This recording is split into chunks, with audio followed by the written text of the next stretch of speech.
Cuando toca sufrir.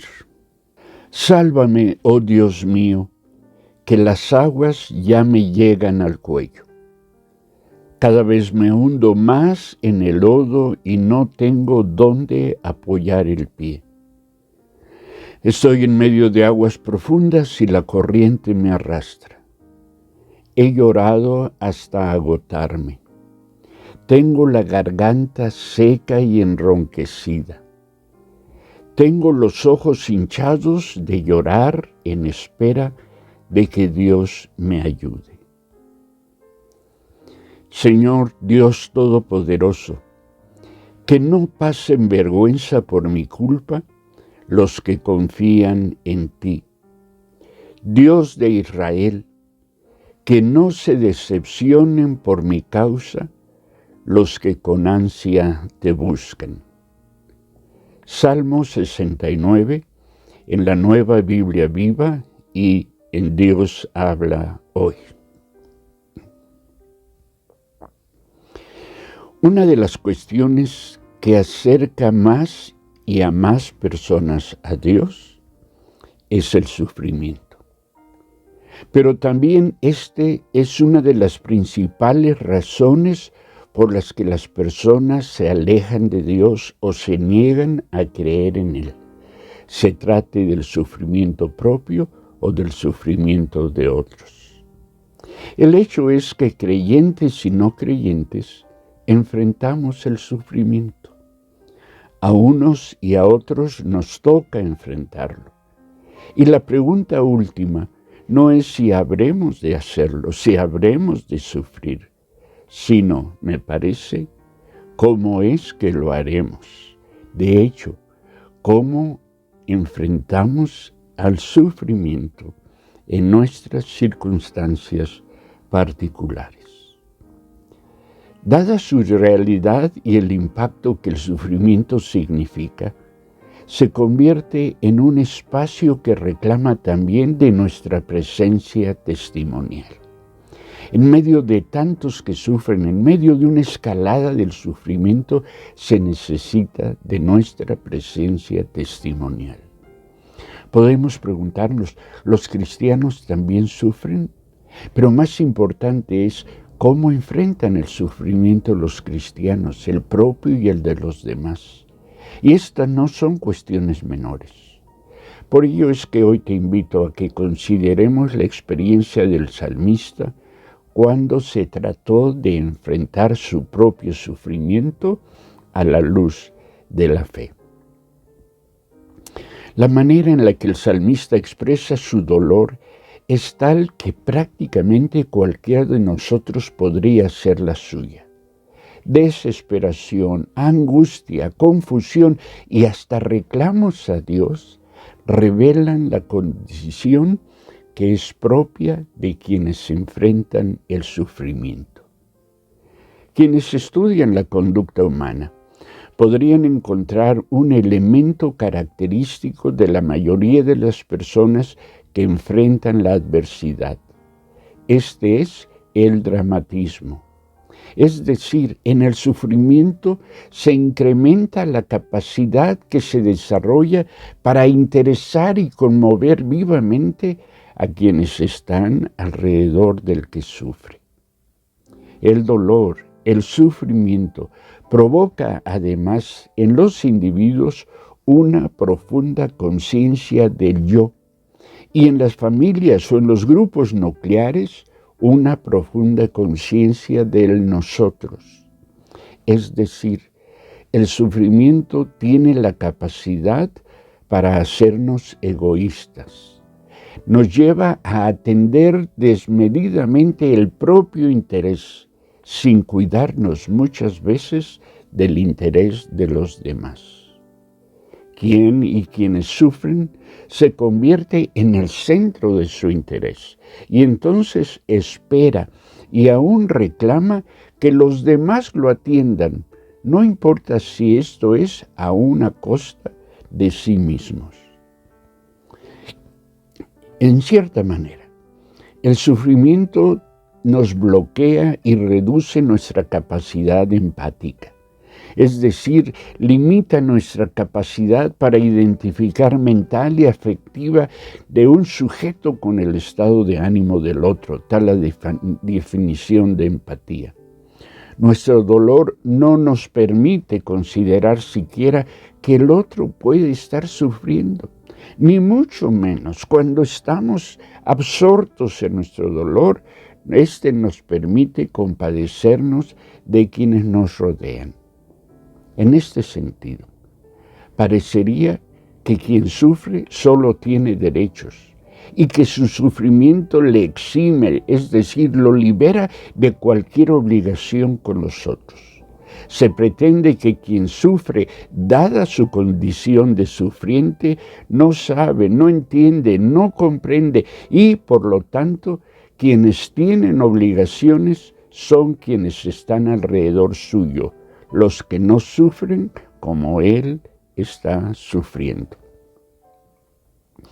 Interesante resulta el que quien se encuentra al otro extremo del sufrimiento, quien disfruta de gran gozo, éxito, abundancia, también se vuelva egoísta.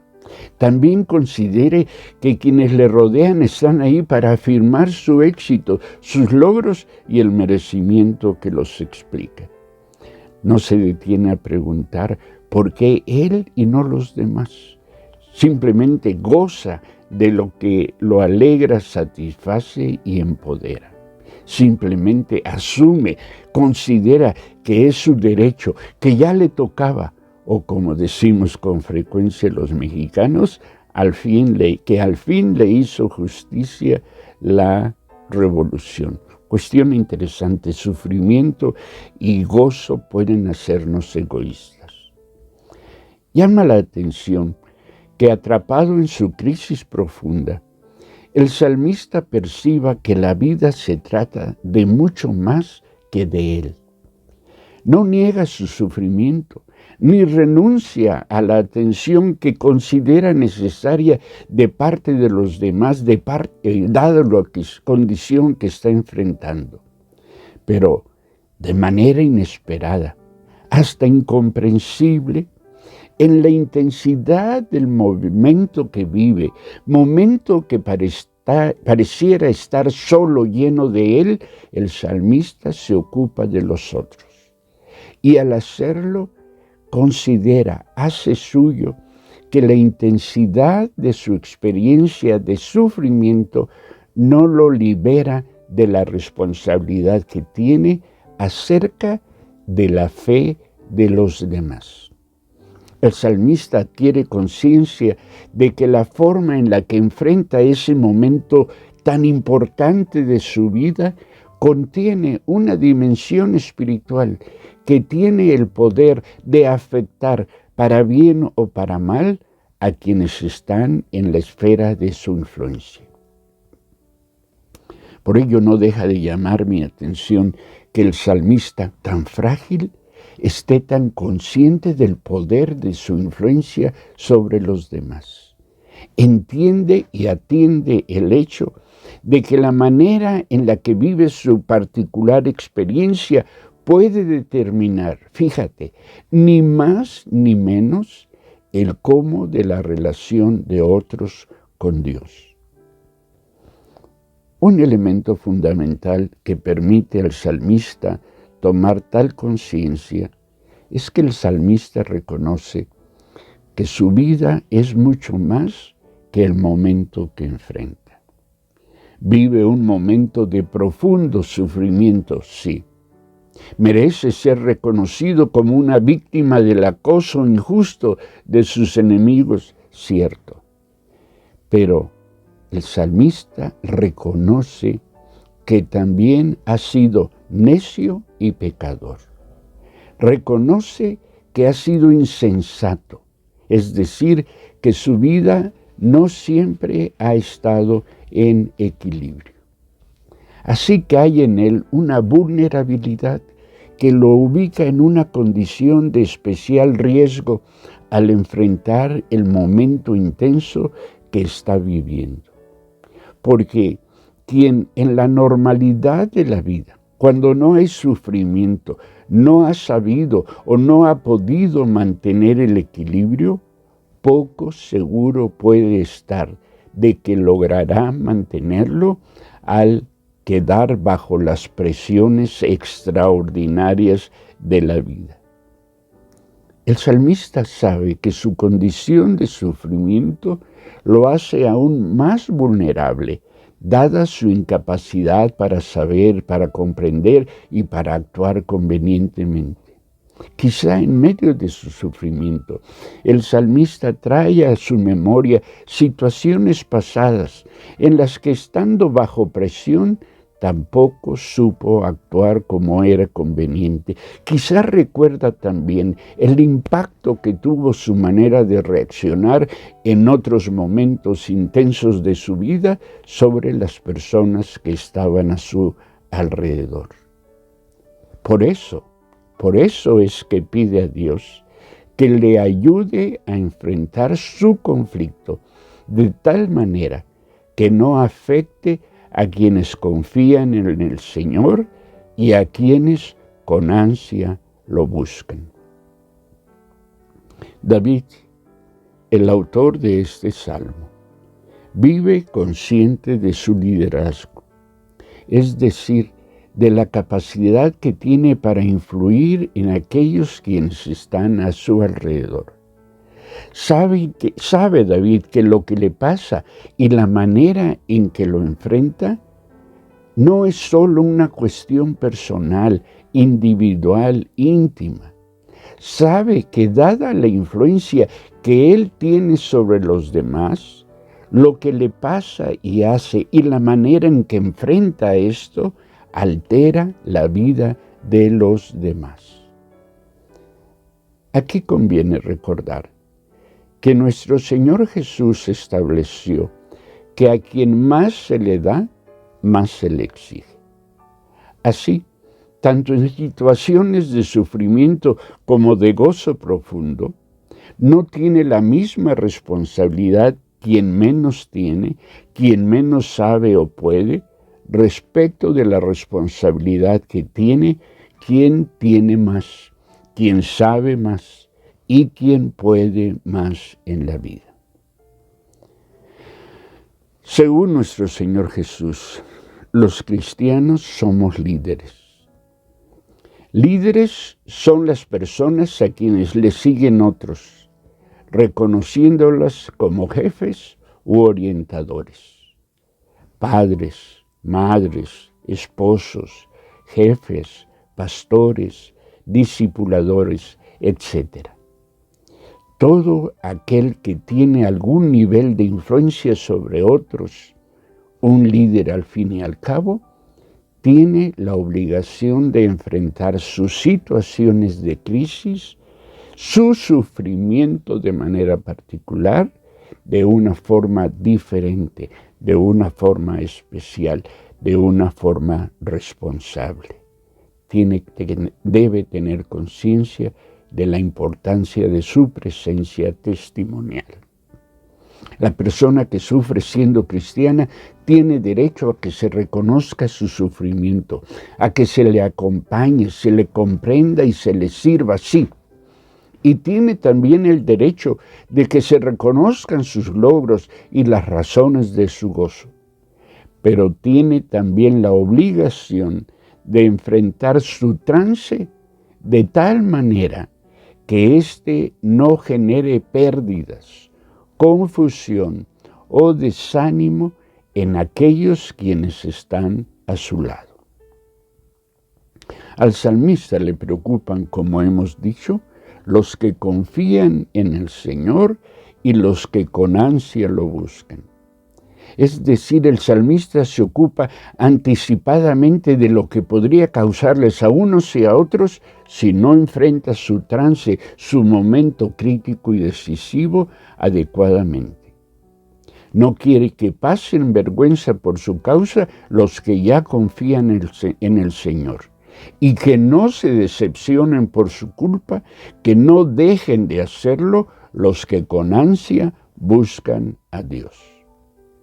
Cuando enfrentamos situaciones de crisis, es decir, cambios profundos y determinantes, atraemos siempre los ojos de quienes están a nuestro alrededor, cercanos y lejanos.